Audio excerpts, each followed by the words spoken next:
A paz do Senhor para todos. O motivo pelo qual estou gravando esse vídeo é para responder várias pessoas que têm me perguntado acerca da maldição hereditária.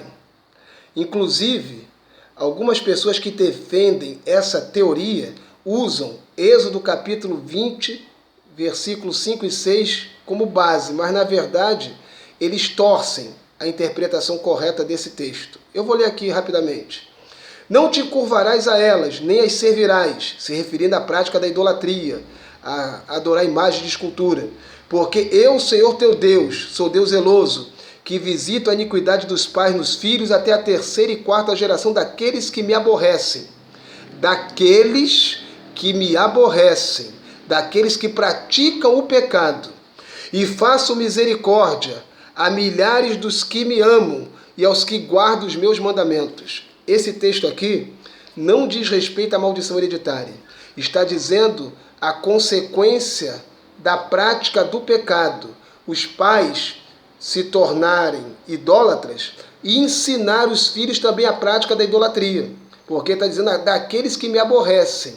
Porque o pecado, quando nós praticamos o pecado, nós aborrecemos a Deus. Então não é que o pai é idólatra e o filho não é. E Deus vai aborrecer o filho porque o pai é idólatra. Isso aí seria surreal, isso não existe. Até porque cada um responde pelos seus atos. Para a gente esclarecer mais, lá em Números, capítulo 26, versículo 11, está escrito assim: mas os filhos de Corá não morreram. Corá foi um dos homens que liderou uma grande rebelião contra Moisés, o qual fez aliança com Datã e Abirão para tirar Moisés da liderança do povo de Israel. Só que Deus interveio nessa situação, abriu a terra e todos os rebeldes foram tragados pela terra. Só que os filhos de Corá não morreram. Por quê? Porque eles não seguiram o caminho do seu pai. Ou seja, eles se comprometeram em obedecer a palavra de Deus. Inclusive, existe Salmo dos filhos de Corá registrado na Bíblia Sagrada, palavra de Deus. Para deixar mais claro, Deuteronômio capítulo 24, versículo 16 diz assim, os pais não morrerão pelos filhos, nem os filhos pelos pais. Cada um morrerá pelo seu pecado. Correto?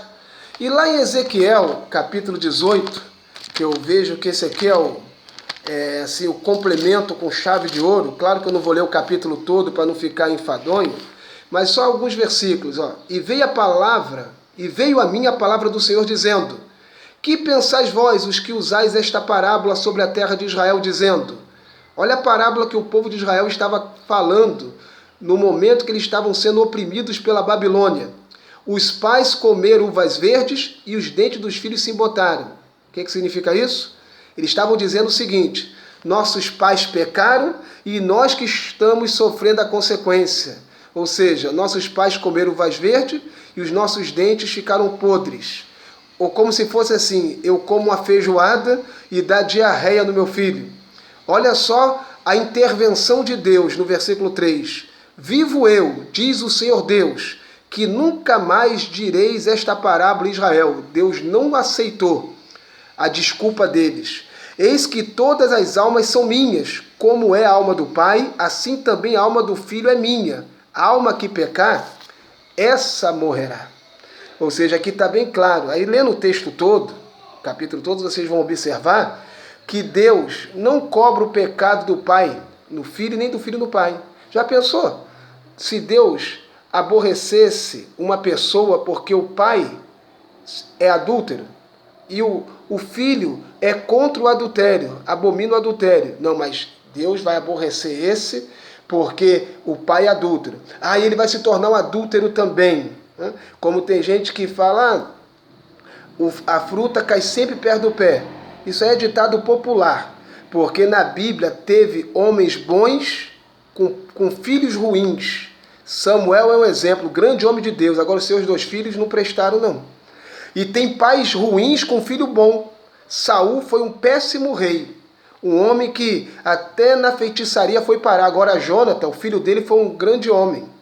Então não existe esse negócio de cobrar o pecado do pai no filho ou vice-versa. A alma que pecar, essa morrerá.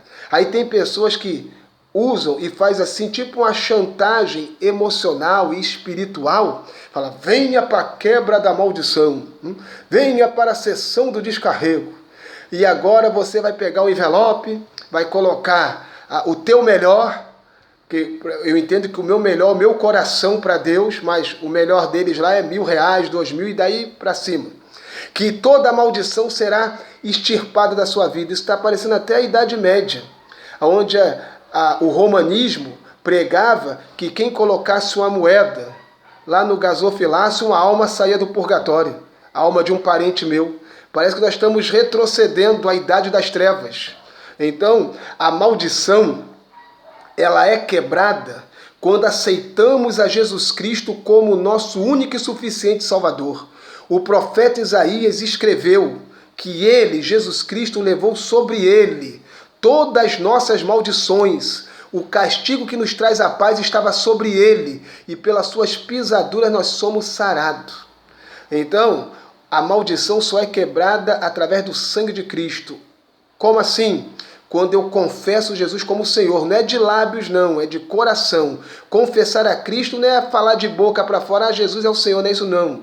É muito mais do que isso, é andar como Ele andou, é viver como Ele viveu, é ter a nossa vida purificada do pecado. Claro que todo ser humano tem a natureza pecaminosa. Depois da queda de Adão e Eva, a natureza do homem absorveu o pecado original. Então a inclinação do homem é para o pecado. Por isso que precisamos do Espírito Santo, porque ele retém a prática do pecado em nossa vida, mas para isso nós temos que nos arrependermos dos nossos pecados. Como disse o salmista Davi, cria em mim, ó Deus, um coração puro e renove em mim um espírito reto. Não me lance fora a tua presença e nem retire de mim o teu Espírito Santo. Então que nós venhamos analisar à luz da Bíblia. Né? Não precisa sacrifícios de tolo, não precisa sacrifícios monetários, não precisa pagar promessa. O que nós precisamos para ter a nossa vida purificada é aceitar a Jesus Cristo como único e suficiente Salvador, porque Ele sim quebra toda a maldição. E para fechar, lá em Deuteronômio 28, Deus falou, Moisés, está o Monte Ebal representando a maldição, o Monte Gerizim representando a bênção. Quem me obedecer, está a lista aí das bênçãos, porque a bênção é consequência da obediência. Quem me desobedecer, está a lista aí das maldições, porque a maldição é consequência da desobediência. Mas a Bíblia diz que aonde abundou o pecado, superabundou a graça de Deus. E pela graça nós somos salvos. Que Deus nos abençoe em nome de Jesus.